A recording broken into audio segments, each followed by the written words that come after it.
What up, Seven here, day 10 of Black History Month. Today I want to talk about interracial relationships because it's really a complicated issue, right? It's really complicated. And first of all, I want to shout out my mom and my dad. Shout out to them. I'm a product of an interracial relationship. My dad is Black, my mom is Greek. Shout out to y'all, love y'all. And the history of this, right? This is why it's a complicated issue because there in the past, right, when there was slavery going on, there were slave masters and slave owners that even though they were slave, they owned slaves and they were racist, right? They still would have sex with their slaves, with the women, with Black women, right? They would have babies with these women and all that. So even though they hated Black people and literally owned slaves, they would still mess with Black women, right? That's why this is a complicated issue, right? So.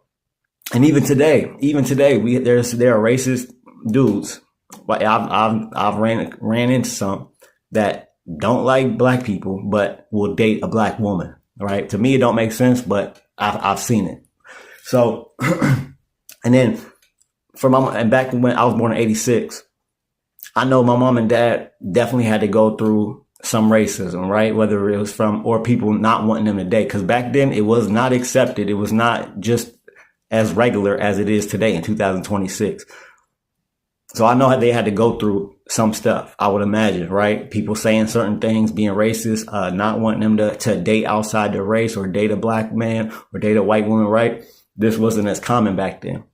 And even though I have kids with Black women, in 2010, I dealt with it myself. I personally experienced race, like people making comments, because at 2010 I was dating a white woman who was in Walmart and we were just walking together right through the store, and I didn't hear it, but she heard it. She heard some dude say some ignorant racist remark, and I forget exactly what it was, but she told me what he said, and it was crazy. I just can't remember word for word what he said, but so it still goes on today. And then we still have parents that tell their kids not to date outside the race, or don't date a Black person, or don't date a white girl, right? We still have parents that do that. Now, I don't subscribe to that. And also we have like the Dr. Umars who don't want Black men or women to date outside their race, right? And some people there's multiple reasons for that. Some people are just racist, and that's why they don't want their kids to date outside their race. And some people just want to keep their bloodline pure and stay within their own race, and that's why they do it. But I don't subscribe to telling anybody who they should date, because you're not the one dating that person. You feel me? So I don't subscribe. I don't tell my kids that, and I don't subscribe to that at all. But let me know what y'all think in the comments.